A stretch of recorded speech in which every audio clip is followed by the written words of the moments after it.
Hello, I'm Old Nile. We are here once again with Dungeons of Dredmor. Last time we did the random challenge, which was a kind of a trial to see how this going with a random skill build is going to work out for me, and I decided to do more of these because it is quite enjoyable. I like the challenge of just having a random set of 7 skills which might or might not work out well with each other, and just try to attempt to live as long as possible, which is always fun. It's roguelike. What do you expect? Alright. Our new format is going to be this. Settings will remain the same as before, going rogue with permadeath and no time to grind. I'm going to choose the random skill again, which will give me 7 random skills, surprisingly.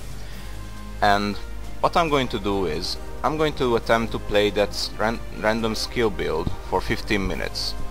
And if I succeed at surviving for 15 minutes, I'm going to deem the skill build a plausible working skill build. And if not, then the video will end abruptly. Shorter than I expected. Obviously it won't be 15 minutes long. Yeah. Alright. Let's see what our random skill build for today is. Okay, I see some compatible stuff here already. As you can see, the dagger skill, which in fact is indeed the dagger skill and not the sword skill that I said last time. We got archery, that's useful. Blood mage. The thing about blood mage is that it's similarly to lay walker, it's supposed to boost your magic skills. It helps you regenerate magic points, but as you can see, there isn't really any magic skill here. I think the bankster relies on, what are they called? So the bankster involves skills which do not take magic points, but they only have a cooldown period. So I have a feeling that blood mage won't be much use to us here. And we got perception, which is good for noticing invisible enemies and traps, and just being more accurate with your hits and shots in general. And we got fungal arts, which will be good for growing mushrooms, and alchemy, which is good because fungal arts and alchemy go well together, because many potions use certain mushrooms for for the process of crafting them. There we go. Okay, the timer is set. We are going to start the timer when we are actually playing the game. Alright. Roadbird, here's your time to shine once again, starting now. Let's see what we can do. Anytime now. Alright. Starting skill, Lichtener's Switcheroo, which is a dagger skill. I got a Shiv, or pretty much your basic of basicest weapons. I'm gonna do some quick inventory management here. Drinks go there. That's there. The small crossbow, I'm gonna equip it instantly. Got again. I think this is some sort of glitch, but it's kinda like an extra inventory slot. That's weird. It worked before, even there it does it. Does it stay there when I leave? It does. Okay. That's interesting. Not sure if it's actually recognized glitch or I don't even know what to call it.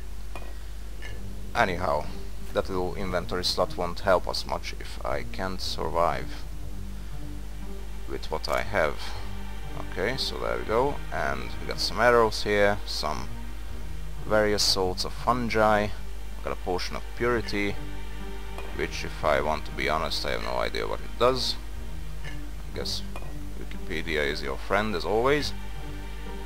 I don't have a lot of food, I noticed that already. That's a potion of mana, not exactly useful. I don't have any magic. Got some bronze greaves. Well, I suppose I can equip that. Increases my armor absorption, which is just generally useful in the first few levels. Got a bet. What is this one? Ah, the high interest loan. I haven't used Bankster much yet. Not even sure what it does.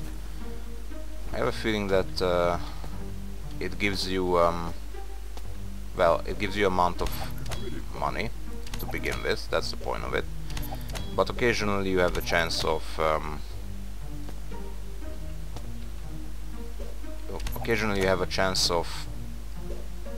getting a negative debuff, which is not exactly ideal. There we go. And yeah, there was a bit of blood mana there, which I think yeah, it's for regaining your magic. Yeah, gain mana from each kill, but it decreases your righteous resistance, which might be a problem at a later point. Grated cheese heals me for 3 points, and the Danish. I'm gonna have that. Well, I only fought oh dear. Only fought a bumblebee person so far, and I'm already at half my health. We got a veritable horde of little batties here, but at least they are pretty susceptible to fire.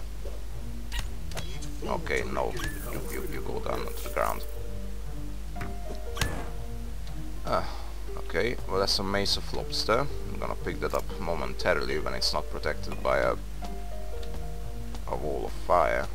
That's probably going to hurt me. Oh, it didn't. Okay, I got a Mace of Lobster. I'm not going to use that because the daggers. Oh no. Oh. Okay, it's actually on the other side of the door, so I can just safely disarm it. It's empty. An astrologer's hat. Okay. Mainly useful for... well, no, that's stupid. Well, mages benefit from it, but apparently it gives you certain resistances to putrefying, which is just, well, against zombies in general, and ethereal, which is all kinds of magic done by octos, and, well, you name it. Any sort of magic creature.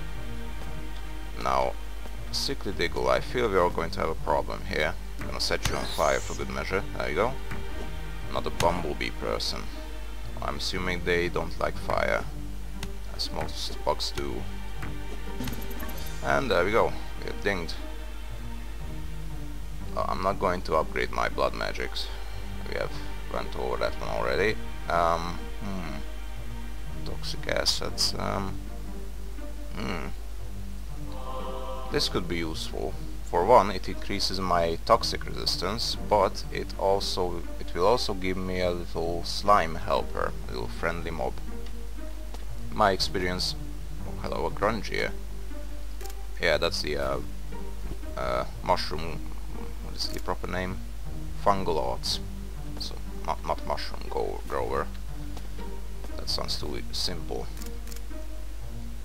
So the Fungalot's ability will randomly spawn you mushrooms from the corpses of your fallen enemies. There I go. I suppose that's useful. Armoring. It's going to last for 7 hits. Hopefully I will live that long. There's a little library here, exactly. There's a little gnome. I'm gonna eat the lobster main fungus now. It gives me 1 armor absorption, and it will improve my caddishness if I... no, that's stubbornness. Magical resistance and block chance. Okay, so that's 50% useful for me. At this point, I mean, I could still be hit by magic, but there aren't many magical creatures on level 1. It's just diggles, gnomes, bats, bumblebee person, and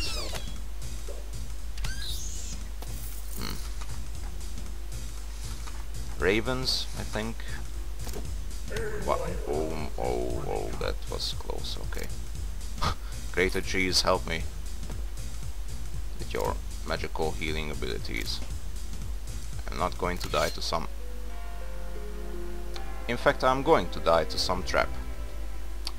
That was stupid. Yeah. Normally it's safe to disarm traps if you're behind a wall and the trap is for triggering a wall gargoyle, so the wall would block the projectile. But I went a bit crazy and I thought this one was the same as well, and in fact it was a crude blade trap, I think. Okay. Killed by a rustic... oh, it was a caltrops actually. Alright. Well, turns out I didn't last for 15 minutes. But I have to say that this build, it shows potential. I suppose you could switch out the blood magic for something more useful if you want to choose this skill build for an actual, not random, but a planned attempt at playing the game. Daggers and crossbows, they work pretty well. Fungal arts and alchemy, I can see that they would potentially work pretty well with each other, because they are well, they rely on each other. Well, mostly alchemy relies on fungal arts, mushrooms and such. And well, the Bankster skill is just good if you are short on money, I suppose. And well, I'll be honest, I don't know much about Bankster, but it's all about his ultimates. Okay, this has been attempt 2 at a random skill build. I've been Old Nile, and I'll see you guys later.